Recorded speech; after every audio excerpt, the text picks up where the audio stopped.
Asiento, familia, y quiero que meditemos un poco en eso que estamos cantando.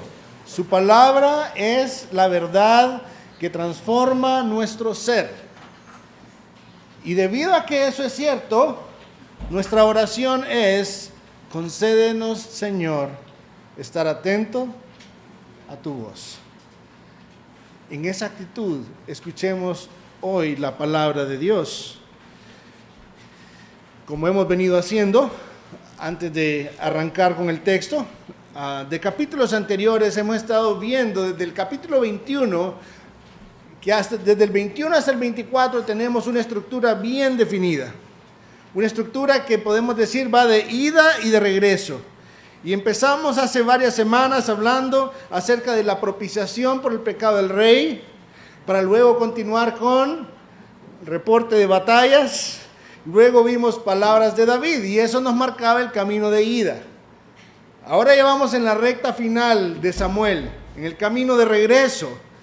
Vimos la semana pasada las últimas palabras de David y hoy vamos a ver otro reporte de batallas y la próxima semana estaremos concluyendo el libro de Samuel viendo nuevamente propiciación por el pecado del rey, porque esa es la estructura con la que el libro termina.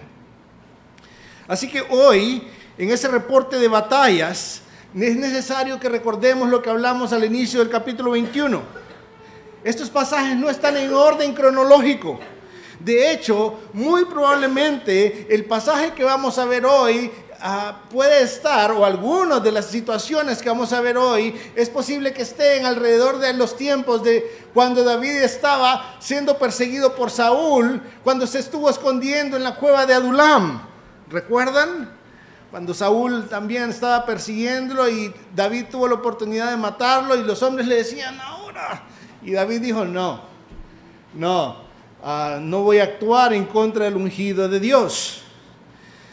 Y cuando miremos este pasaje, yo quiero animarles a que ustedes piensen que este pasaje es como una de esas fotografías antiguas en la que miembros de un pelotón del ejército estuvieron en la guerra y se juntaron para tomarse esa fotografía juntos, esas fotografías viejas que de repente no son tan comunes hoy en día, pero que de repente en las películas que hacen remembranza de guerras antiguas, o tal vez en la casa de alguno de nuestros abuelos, existan ese tipo de fotografías. Y que todavía se puede identificar y decir, este es fulano, este es sutano. Y poder entender o escuchar historias alrededor de cada personaje. Así es este pasaje de hoy. Así que antes de entrar al pasaje, yo quiero pedirles que nuevamente me acompañen a orar. Padre Celestial, tu palabra santa es y la has dado como una guía para nuestro andar. Señor, queremos hoy suplicarte que nos dirijas, Señor, para adorarte, no solo al exponer tu palabra, sino también al recibir tu palabra, entendiendo que es lo que de tu corazón nos has dado, Señor, para equiparnos, para vivir para tu reino. Dirígenos, Señor, transforma nuestra manera de ver tu palabra y concédenos verla como preciosa, como más dulce que la miel y que la miel que destila del panal, Señor. En Cristo Jesús. Amén. Ok, entonces vamos a ver esta fotografía de los valientes de David. Y vamos a comenzar los versículos 8 al 12, viendo lo que llamaríamos en buen catracho la crema y nata del ejército de David. Comencemos con el versículo 8. Dice así el versículo 8. Estos son los nombres de los valientes que tenía David. José-Basebet, el Tacmonita, principal de los capitanes. Este era llamado Adino el Esnita, por los 800 que mató una vez. 800 hombres en un solo encuentro. 800 hombres en un solo encuentro, hermanos. creo que hay razones para que sea el primero en ser mencionado, suficientes ahí. Solo con eso podemos entender por qué es el primero de la lista. 800 hombres de una sola vez. Recordando que estos encuentros no eran con tanques. Estos encuentros no eran con aviones. Estos encuentros no eran con armas nucleares. Se trataba de combates cuerpo a cuerpo. Estamos hablando de que se miraba el rostro del enemigo. Era cara a cara. Usando espadas, lanzas, escudos. Era combate mano a mano. 800 hombres. Yo pensaba, perdón por el dato, hermanos, pero es que me ponía a pensar, si este hombre se hubiera tardado 1 minuto con 45 segundos contra cada oponente, eso hace un total de 24 horas. 24 horas de combate. Este no era cualquier hombre. Sin duda, era parte de la crema innata del ejército de David. Pero tenemos que pensar cuánto valor había ahí para enfrentarse a tal ejército solo. Cuánta fuerza, cuánta disciplina, cuánta devoción había en estos hombres. Y a veces nosotros luchamos por cosas tan pequeñas. O a veces no luchamos por las cosas que son realmente importantes. A veces estamos luchando por 1 hora de orar con nuestros hermanos a la semana.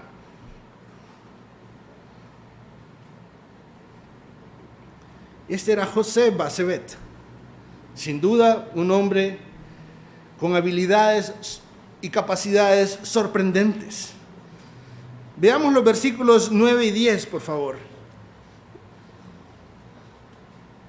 Y después de él, Eleazar, hijo de Dodo, el Ahohita, uno de los 3 valientes que estaban con David, cuando desafiaron a los filisteos que se habían reunido ahí para la batalla y se habían retirado los hombres de Israel. Él se levantó e hirió a los filisteos hasta que su mano se cansó y se quedó pegada a la espada. Aquel día el Señor concedió una gran victoria. El pueblo volvió en pos de él, pero solo para despojar a los muertos. Cuando el resto del ejército huía, este hombre se levanta para no abandonar a los poquitos que quedaban en el campo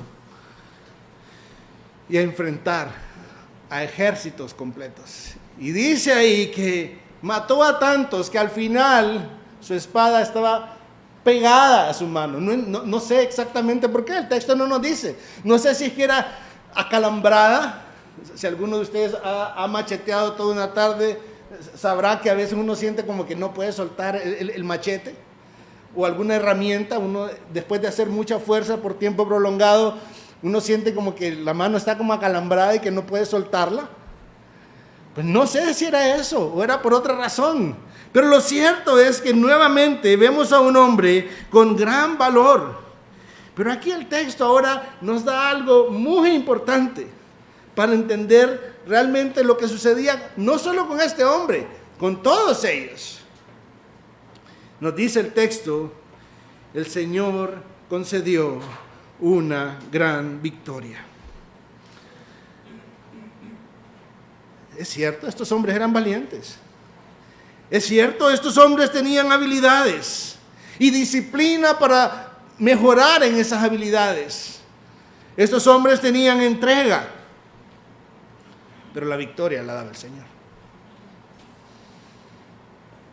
La victoria no estaba por quienes ellos eran, era por quien es su Dios. Es por quien es su Dios. Y esto no era excusa para ellos, así como que, nosotros somos del pueblo de Dios, entonces no hay que entrenar hoy. No era así. Era todo lo opuesto. debido a que somos del pueblo de Dios, hemos de vivir vidas disciplinadas para Dios, en devoción a Dios. Porque es Dios el que concedió la victoria. Esto me recuerda mucho a las palabras de David cuando luchó con Goliat. Cuando dijo, y para que toda esta asamblea sepa que el Señor no libra ni con espada ni con lanza, porque la batalla es del Señor y Él los entregará a ustedes en nuestras manos. David lo tenía claro también, que no se trataba de sus habilidades, ni siquiera de la onda o la piedra que haya escogido para luchar contra el gigante, sino de Dios. Aún en los tiempos de Josué, en Josué 23:10 leemos, un solo hombre de ustedes hace huir a 1000, porque el Señor su Dios es quien pelea por ustedes, tal como Él les ha prometido. Estos hombres, es cierto, tenían fuerza, tenían habilidades, tenían disciplina, tenían entrega, abnegación, pero lo más importante que tenían era un Dios fiel a sus promesas. Y ese Dios es nuestro Dios, hermanos. Ese es nuestro Dios. Ese Dios no ha cambiado. Sigue siendo el Dios fiel. Estos hombres no llegaban como siendo la primera vez que llegaban a sus batallas. No, eran hombres entrenados y Dios usó a estos hombres como el medio para traer victoria. Dios usó el valor, las habilidades de estos hombres como el medio para hacer o llevar adelante el avance de su reino. No eran hombres inmaduros, sin entrenamiento. Eran hombres entregados a sus oficios, trabajando constantemente en mejorar sus habilidades. Hombres, como vamos a ver en un momento, honorables y leales. Pero nuevamente, lo más importante, eran hombres usados por Dios, eran el medio de Dios para llevar victoria a su pueblo. Veamos un tercer hombre, versículos 11 y 12.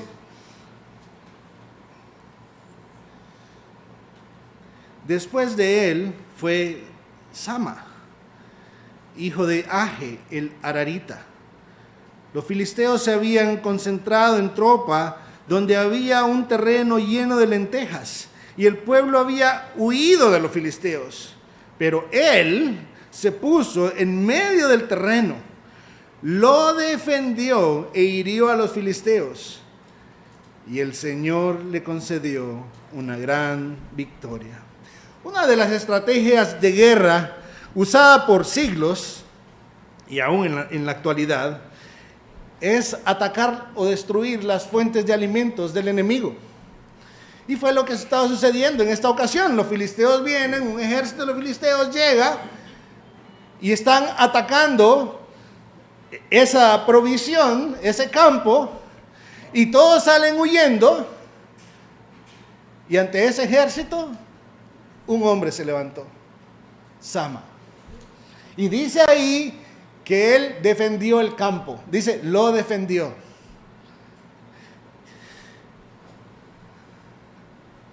Solo. Y quiero que pensemos un poco. La importancia no solo estaba en las lentejas, hermanos. Es que esa era la tierra que Dios había dado para su pueblo. Él estaba defendiendo no solo la provisión de alimento, él estaba defendiendo no solo la tierra del Señor, él estaba defendiendo al pueblo de Dios. Estos eran los 3 hombres de David, los 3 primeros que son mencionados aquí. Pero ellos no luchaban una guerra particular, no era una guerra privada. Realmente vemos cómo Dios era el que los llevaba. Ellos estaban luchando la guerra de Dios. Y al pensar en este equipo de guerreros feroces y aguerridos, nuestro pensamiento no debe estar así como, wow. Bueno, sí, son hombres que admiran. Pero hay una admiración mucho mayor.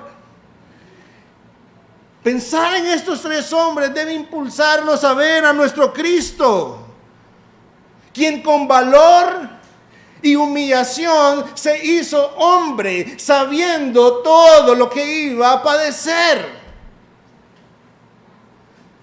sabiendo que se iba a enfrentar al vituperio, a la vergüenza, a golpes, a desprecio, a la cruz, a la ira de Dios, por amor a su pueblo.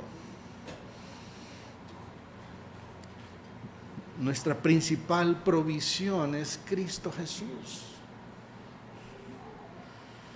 Nuestro pensamiento tiene que estar ahí, en aquel que venció al enemigo que vence a todos nosotros, la muerte. Y Él la venció desde adentro, entregándose en un combate mano a mano contra la muerte, dejándose comer por la muerte para vencerla desde adentro. El paladín más grande de Dios, nuestro Rey Jesucristo. Venció la muerte, el pecado y a Satanás. Los enemigos ante los cuales todos nosotros caemos, sin excepción. Aún estos tres hombres cayeron, pero Cristo venció. Pero hay mucho más. No piensen que estoy cerrando aquí. Hay mucho más. Nos falta la lista de nombres todavía extensa. Veamos ahora las hazañas de estos tres hombres. Y de repente alguno piense, ¿pero son los mismos o son otros? Quiero que se fijen al final del versículo 17 y quiero que se fijen también al final del versículo 19. Ahí habla de los tres primeros. Y eso me hace pensar que muy probablemente sean estos mismos tres hombres que acabamos de mencionar. Veamos los versículos desde el 13 hasta el 17. Descendieron 3 de los 30 jefes y fueron a David en la cueva de Adulam al tiempo de la cosecha, mientras la tropa de los filisteos acampaba en el valle de Refaim. David estaba entonces en la fortaleza, mientras la guarnición de los filisteos estaba en Belén. David sintió un gran deseo y dijo: ¿quién me diera a beber agua del pozo de Belén que está junto a la puerta? Entonces los tres valientes se abrieron paso por el campamento de los filisteos y sacando agua del pozo de Belén que estaba junto a la puerta, se la llevaron y la trajeron a David. Pero él no quiso beberla, sino que la derramó para el Señor. Y dijo: lejos esté de mí, oh Señor, que yo haga esto. ¿Beberé la sangre de los hombres que fueron con riesgo de sus vidas? Por eso no quiso beberla. Estas cosas hicieron los tres valientes. En primer lugar, veamos cómo este es un relato que se remonta a los tiempos de la cueva de Adulam, que también es llamada la fortaleza en el versículo 14, muy probablemente cuando Saúl era aún rey. Y en este tiempo, nos dice el texto, nos dice la escritura, que Belén estaba sitiada por los filisteos. Belén era una ciudad a la que, digámoslo así, no tenían acceso. Los filisteos la tenían capturada. Pero también el texto es bien específico en el versículo 13 de decirnos que era temporada de cosecha. Cuando hablamos de temporada de cosecha, estamos hablando de una época seca, estamos hablando de una época caliente, árida. Y David, imagínense, así un calor muy sofocante, y sale una de esas expresiones así como que, ¿qué diera por un vaso de limonada bien fría con cubitos de hielo y unos cuantos granitos de sal? Él no está dando órdenes a nadie. Él está expresando algo para aliviar un deseo que le viene así en medio de una sed sofocante. Escuchaba un pastor esta semana hablar de este pasaje y él dice, imagínense a estos 3 hombres. De repente uno viene y dice, ¿oyeron al jefe?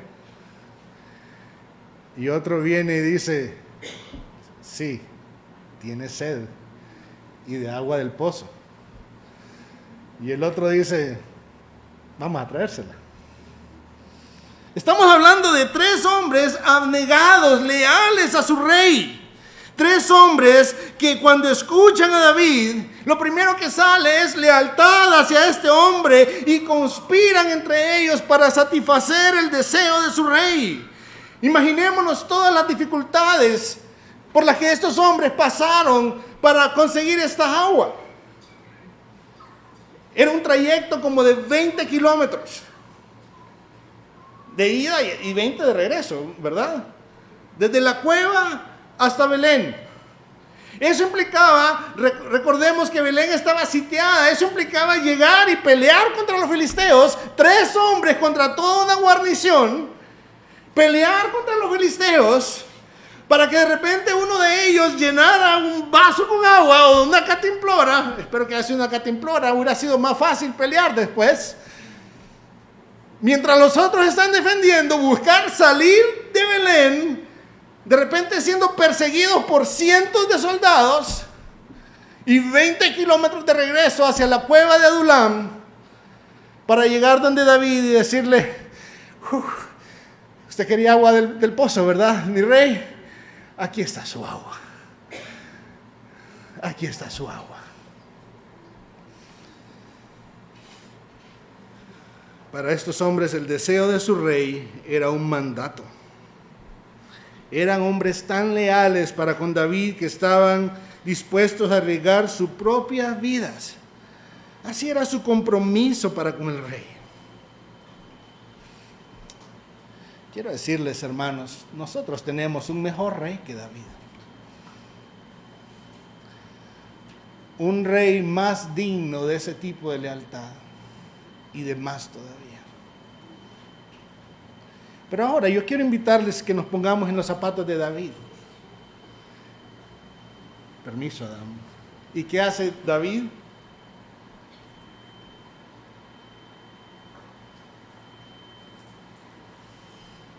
Yo no la voy a votar toda, pero David la votó toda. Votó toda el agua. De repente en nuestros días lo que hubiéramos esperado es que hubiera dicho, ustedes no hubieran hecho esa locura, pero ya que la hicieron voy a disfrutar de esta agua tan deliciosa. Pero David no hace eso. Dice la Escritura que David derramó el agua para el Señor. Observen el versículo 16, ahí lo dice literalmente. Derramó el agua no solo delante del Señor, sino para el Señor. Y es de esas situaciones en la Biblia que uno dice, ¿qué? Sí, es lo que hizo. Derramó el agua y la Escritura nos dice por qué lo hizo. Para David, beber de esa agua hubiera sido el equivalente de estar bebiendo la sangre de sus soldados que pusieron en riesgo su vida para satisfacer un deseo. Y lo que David está diciendo a estos soldados y a Dios también es, yo no soy digno de esta lealtad que estos hombres me están mostrando. Lo que él está haciendo es un líder humilde. Característica necesaria, requerida del cristiano, en especial si hemos de ser líderes. Hoy en día para muchos de repente esto sería un acto de legalismo. Ese David se anda con cosas, si hubiera tomado el agua y ya estuvo. Pero no, ese era un acto de humildad. Está honrando a Dios y está también honrando a sus soldados. Pensémoslo un momentito. En primer lugar, su expresión deja bien claro y dice, lejos esté de mí, oh Señor, que yo haga esto. Para él no era cualquier cosa.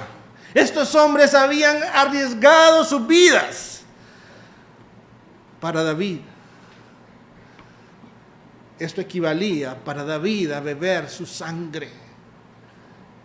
Esto implica que no fue poco riesgo el que estos hombres corrieron.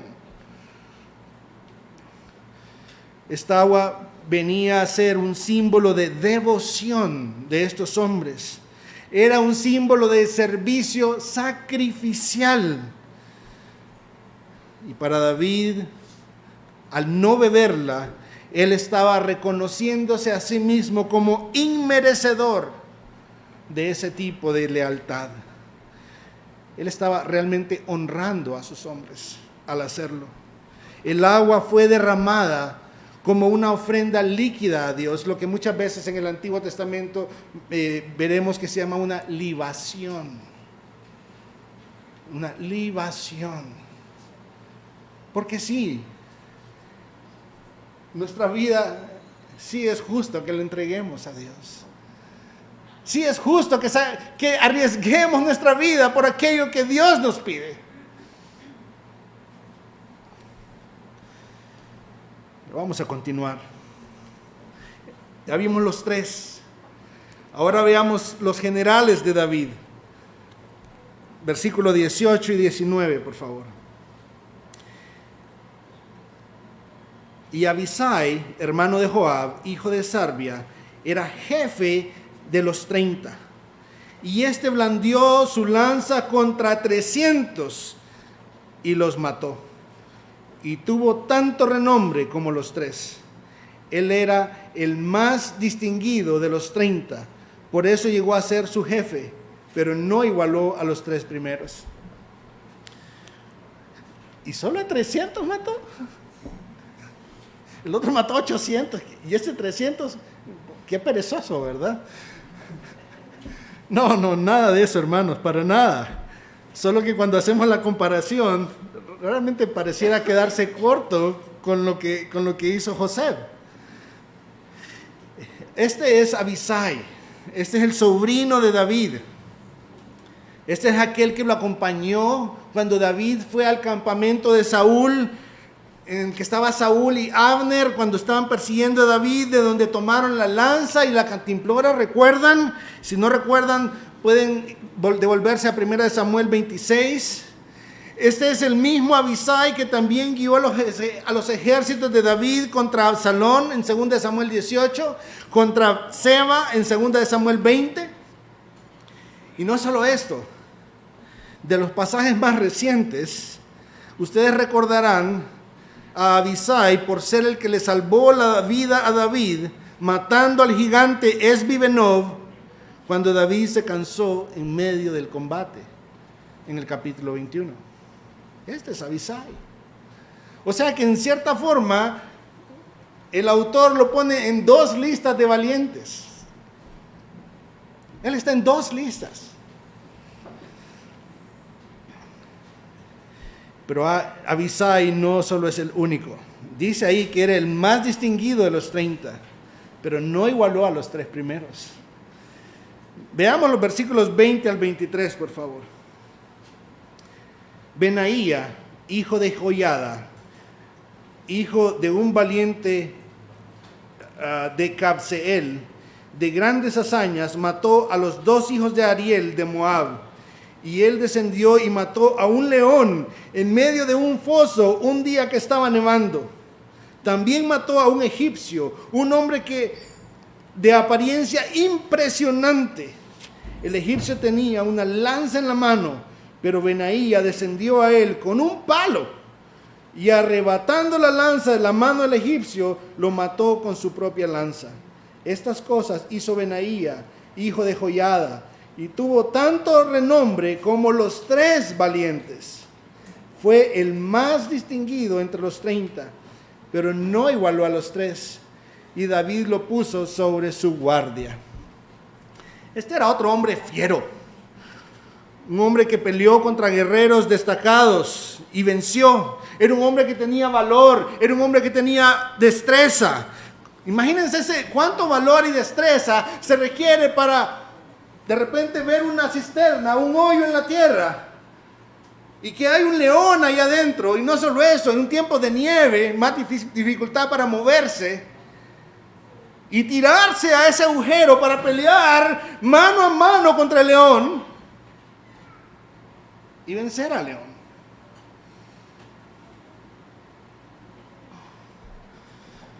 Eso sin mencionar los otros eventos. La pelea contra el egipcio con una lanza y él con un palo nada más. Y termina venciendo. Ahora, ¿por qué este hombre es el último? Es que este hombre solo mataba fieras difíciles. Es que este hombre solo mataba de a uno por uno a los soldados distinguidos. Es que este hombre solo llegó a ser el jefe de la guardia de David y de Salomón, como vamos a ver después también. Por eso es que no tuvo tanto renombre como los 3 primeros. Claro que eran hazañas las que hacían estos hombres. Y podríamos maravillarnos mucho y mostrar respeto. La Biblia nos dice que paguemos con honor a aquel que honor merece. Y Dios lo hace. Pero lo cierto es que hay uno que merece más honor que todos ellos. Y es el que les daba la victoria a todos ellos. Es nuestro Dios. Él es el que es digno de todo honor. Pero resulta que el pasaje no termina ahí.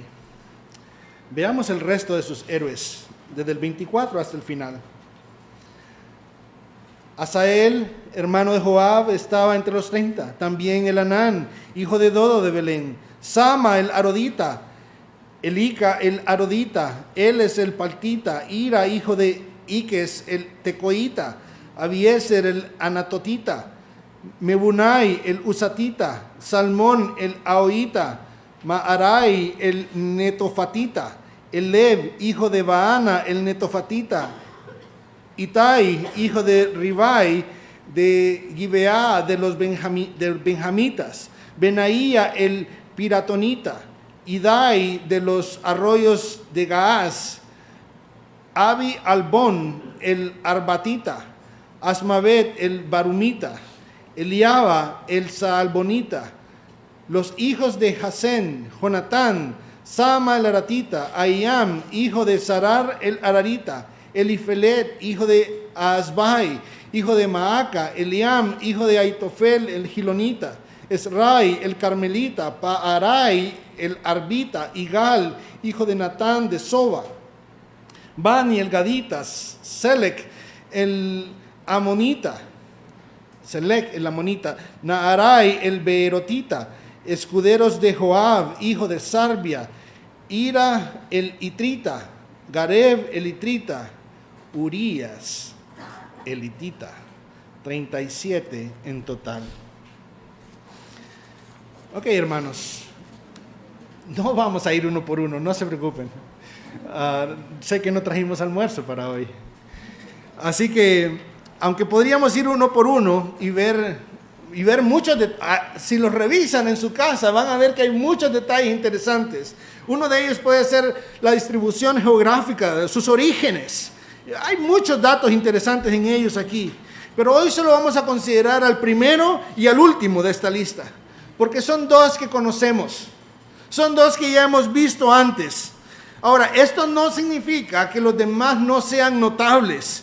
Solo por el hecho de estar en esa lista ya son hombres notables. Son parte de los valientes de David. De cada uno podríamos decir que había un compromiso para con el avance del reino de Dios. Ese reino que Dios estaba estableciendo. Había un compromiso con el rey que Dios había puesto. Eran hombres disciplinados para hacer crecer sus habilidades. Eran hombres maduros que luchaban por la paz y el orden en el pueblo de Dios. Pero vamos a enfocarnos en 2. El primero y el último de la lista. Asael. Asael era también sobrino de David, hijo de Sarbia. Era hermano de Joab y de Abisai. Ya se ha mencionado bastante de ambos en el pasado. Para que recordemos a Asael, Este fue aquel guerrero veloz que salió persiguiendo a Abner. Este era aquel que se enfocó en Abner y se empecinó en Abner, y que Abner estaba en ese momento levantando un ejército, el ejército de Isboset, contra el reino de David. Y Abner ve que lo está persiguiendo y le pregunta: ¿eres tú, Asael? Desiste, deja de perseguirme. Y lo que Abner hizo fue atravesarlo con el cabo de su lanza, y Asael cayó ahí muerto. Dios no olvida a los suyos, hermanos. Sí, ya había muerto, pero Dios no olvida a los suyos, a los que le sirven. Nuestro trabajo en el Señor no es en vano, sirvámosle.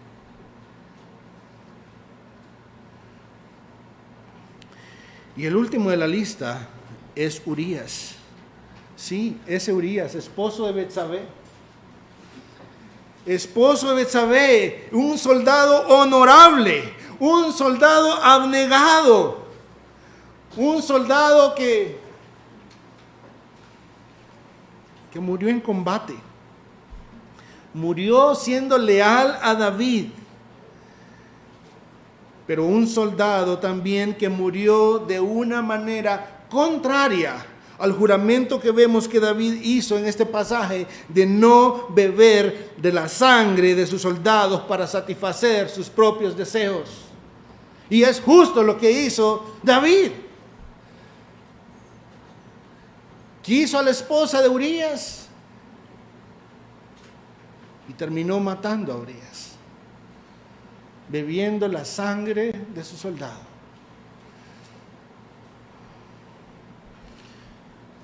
Con esto no estoy diciendo que David no tenía redención. No estamos diciendo eso. Vamos a las aplicaciones y vamos a ver qué sí estamos diciendo.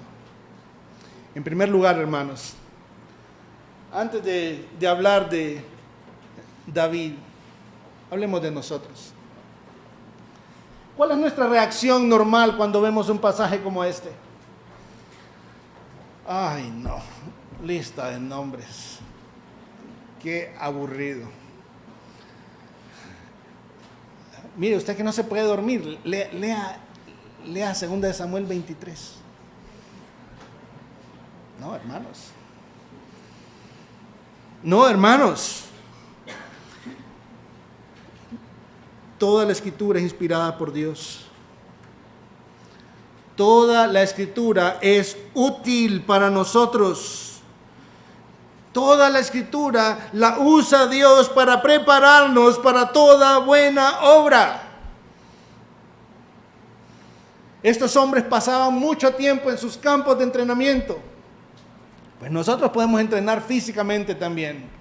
Pero si queremos entrenar nuestro espíritu para estar equipados para toda buena obra, necesitamos pasar tiempo en la palabra de Dios, aún en pasajes como este, porque pasajes como este no son menos importantes que cualquier pasaje de Romanos, por ejemplo. Es la palabra de Dios. La palabra de Dios no tiene relleno. Toda es útil. Toda viene del corazón de Dios para equipar nuestras vidas al servicio de Él. Si esa ha sido nuestra actitud, hermanos, para pasajes como este, hoy es un buen día para confesar nuestro pecado delante del Señor y pedir su perdón. Hoy es un buen día para eso. 2. Este es un llamado a que nuestra mirada esté puesta en el Rey perfecto. David sin duda fue un muy buen rey. Fue mucho mejor que Saúl por palabras de Dios mismo. Pero aún así, como vimos al final hablando de Urías, él no era el rey perfecto. Él no era el rey perfecto. Es por eso que los ojos de sus soldados, los ojos nuestros, no deben estar puestos en David.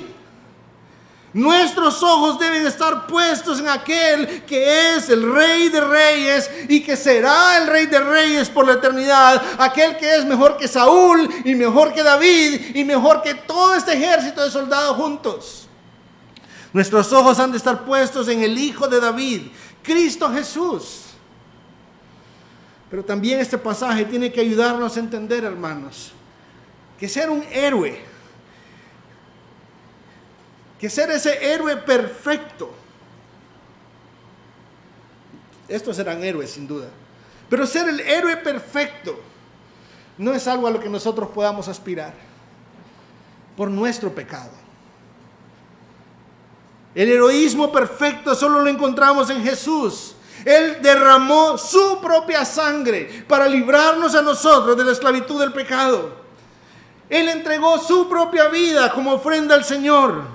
Él no solo venció a 800, sino que habrá vencido al final de los tiempos a todos sus enemigos. Cada uno de ellos estará puesto bajo sus pies, incluyendo el pecado, Satanás y la muerte. Hermanos, pasajes como este tienen que hacernos pensar en nuestra lucha de cada día, en los combates que tenemos cada día contra nuestra propia carne. Si está cayendo bajo el engaño del enemigo, si está siendo perseguido, aún dentro de su propio equipo, corra a Cristo. Confiese a Él su pecado. Lleve delante de Cristo su lamento. Porque es por medio de Él que tenemos la ayuda, la victoria. Es por medio de Él que somos edificados y fortalecidos. Es por medio de Él que somos usados para su reino. Que sus ojos no estén puestos en David, ni en José, ni en Sama, ni en Eleazar. No, en Cristo Jesús. Él es nuestro guerrero perfecto, nuestro Rey perfecto, el que venció y sigue venciendo. Y seguirá triunfante por la eternidad. Y por último, hermanos, quiero decirles, invitarles con este pasaje y decirle, sea parte de la foto. Hablábamos al inicio de estas fotografías antiguas de soldados juntos. Sea parte de la foto. No pretenda agradar a Dios sin devoción, ni solo tampoco. Sea parte de la foto. Para ser parte de esta foto no necesita ser el más veloz. No necesita haber matado leones ni saber usar una lanza. La Escritura dice que nuestra victoria está en Cristo Jesús. Y el problema está precisamente ahí, que en nuestro corazón nosotros queremos tener una cuota de victoria.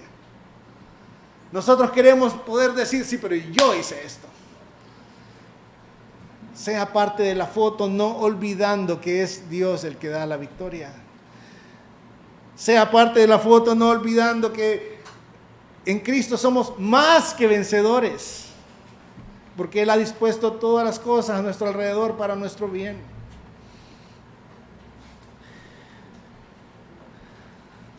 Es ahí donde está nuestra victoria, no en nosotros mismos. El ejército de Cristo presta atención y sigue la voz de su Rey. Vaya a la palabra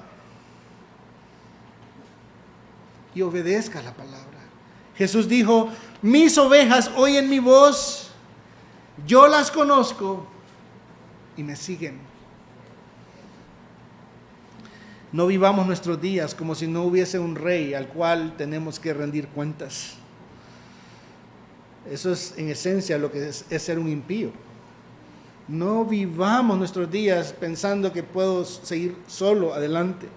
Busquemos a nuestro Dios. Busquemos a Dios.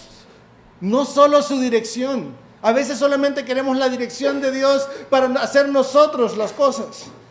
Busquemos al Dios que pagó por nosotros, que aseguró la victoria.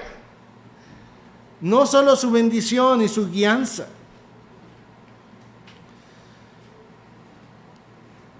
Otra característica del ejército de Cristo es que ese ejército ama a sus propios soldados. Escuche las palabras de Jesús en Juan 13. En esto conocerán todos que son mis discípulos, si se tienen amor los unos a los otros. ¿Qué excusa tendremos delante de Dios para no haber amado a nuestros hermanos como Él nos manda? ¿Cuál va a ser la excusa? Después de que Él nos amó a nosotros, ¿cómo nos amó? No, es que Él nunca se me acercó. Es que Él siempre fue bien distante. Acérquese usted entonces. Acérquese usted entonces. Hermanos, no abusemos del favor de otros hermanos. Dejemos de pelear contra los de adentro, ya sea familia, iglesia o otros hermanos de otras iglesias. Dejemos de pelear para buscar mostrar nuestra superioridad y terminar bebiendo la sangre de nuestros conciudadanos. Eso es necedad, es contrario a adorar a Dios. Pero entonces voy a pelear yo solo. No, tampoco, hermanos. Dios lo puso dentro de un cuerpo. Conozca a sus hermanos y ámelos. Y sírvales.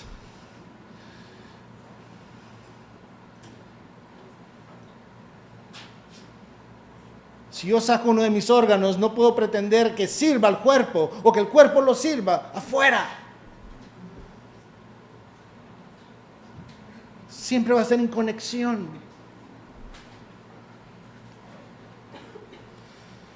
El heroísmo en el ejército de Cristo se va a demostrar por el amor sacrificial. Sea parte de la foto, de esa tan grande foto, esa tan grande nube de testigos, trabajando juntos por el avance del reino, para la gloria de nuestro Rey, aprendiendo a deleitarnos en Él. ¿Sabe qué se dice de los vencedores en el día postrero? Vamos al último pasaje. Acompáñenme, por favor, a Apocalipsis 12 y 11.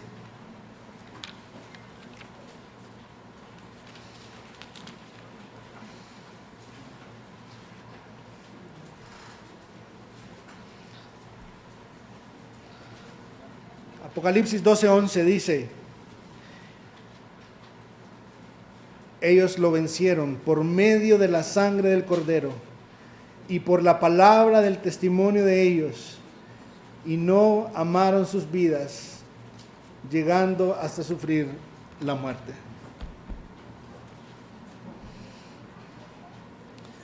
Nuestra victoria, hermanos, está en Cristo Jesús y en nuestro amor hacia Él y hacia su palabra.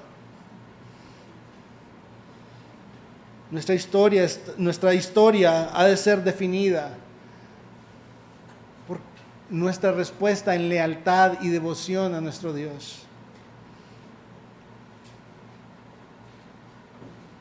Es ahí donde habrán proezas, tal vez no tan fantásticas como las de estos hombres, tal vez no proezas de las que se va a escribir algún día, pero sí de decir: estos hombres, estas mujeres, estos jóvenes, niños, amaban a su Dios. Vivieron sirviendo a su Dios, aun cuando nadie se dio cuenta. Estos hombres luchaban contra su carne, luchaban contra su pecado, porque amaban a su Dios. Estas personas amaban a sus hermanos y se les notaba.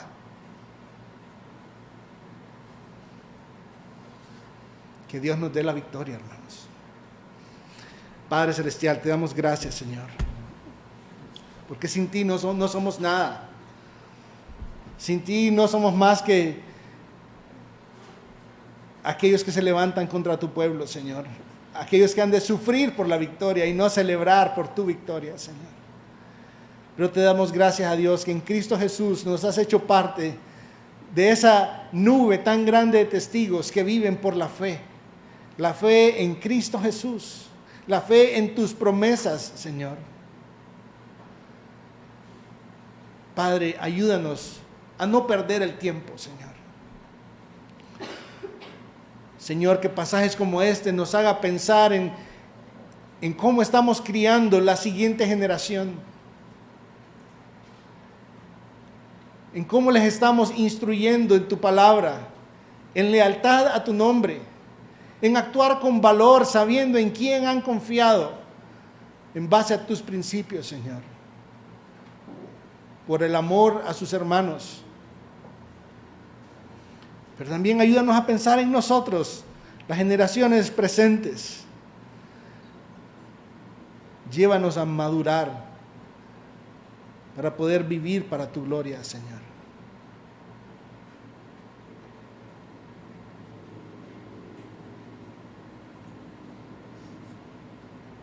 Cambia nuestra manera de pensar, para que más que enfocarnos en el entretenimiento que podamos encontrar en esta vida, que podamos darnos cuenta del gran deleite en la vida venidera que tú nos ofreces.